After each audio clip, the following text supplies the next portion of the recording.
Hey friends, welcome. This week I received such a great question during a training and I thought, you know what? I think other people will benefit from this too. So, I want to welcome my very first Q&A video, and I'd love to invite you to submit questions for future videos in the comments. So, here's the question. The question was, what do I do if I'm stuck in overfunctioning? Like my body lives there, and how do I learn how to relax? For everyone's background information, I was talking about flight responses and how we handle threat by escaping the threat. Flight isn't always literally running away, but it often looks like escaping the feeling by distracting yourself. Overfunctioning is a pattern of taking over responsibility, doing for others what they should do for themselves, or just busying, overworking, overdoing in general. Essentially, it's hyper responsibility habit, often rooted in like a can't sit still kind of energy.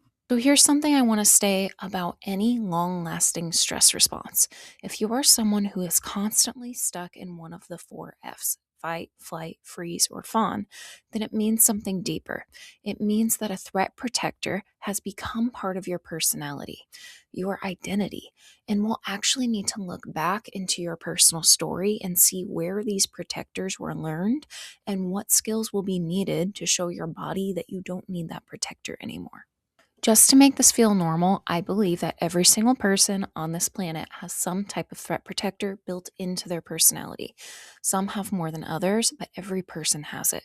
It's 100% a part of being human, and it means that your nervous system is doing its job.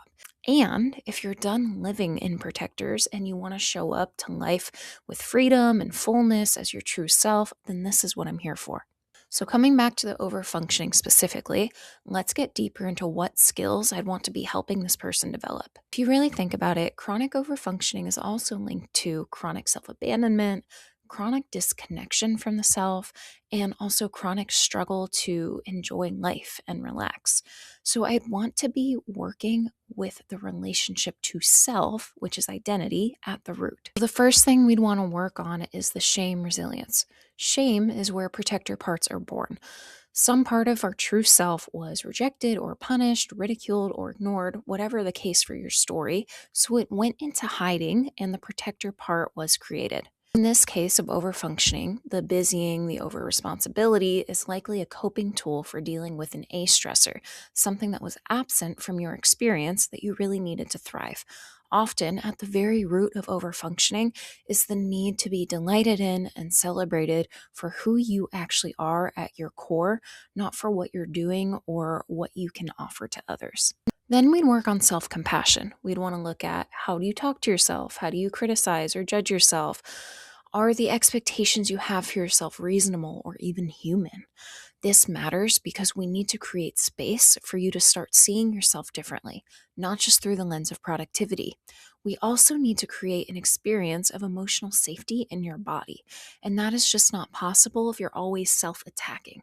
Then we have a customized mind body connection practice to help you tune in and remember your body's signals. How does it communicate to you? And most importantly, understanding your own needs. This is about learning to listen again, to recognize what your body is saying, when it needs to rest, what relationships are right for you, what choices are best for you. Your body carries so much wisdom, but we can't access that wisdom if you're in chronic overfunctioning. Then we look at responsibility management. For a chronic overfunctioner, you've likely been conditioned to believe that everything's my fault. If something goes wrong, it belongs to me. And it probably means that it's really hard for you to accept help and receive support. So we want to think about what does actually belong to me and where am I taking on things that don't belong to me. This is huge because so much overfunctioning comes from blurred boundaries and what's yours to handle versus what belongs to someone else. Then we'd want to look at value-based boundaries. So what do I want to say yes to? What things feel good for me to be a part of? And what things do I need to let go of? So when you're clear on your values, it becomes so much easier to know what deserves your energy and what doesn't. Finally, we'd want to talk about the economy of giving and receiving. If you've been in chronic overfunctioning, this probably means that you've been taught a very transactional and obligatory definition of love.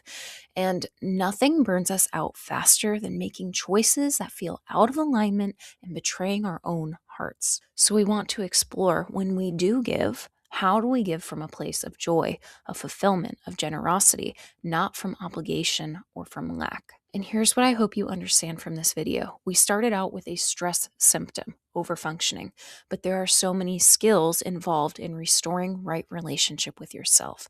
It's not just about learning to relax and getting rid of the unwanted behavior. It's about rebuilding trust with yourself, redefining your worth beyond what you produce, and creating a life that feels good from the inside out. If you want more step-by-step explanations like this, I'd like to invite you to hop on my email list so you can be the first to know when I launch my coaching group membership. I'm so grateful that you're here, and I'm cheering you on in the journey of coming home to yourself. I'll see you next time.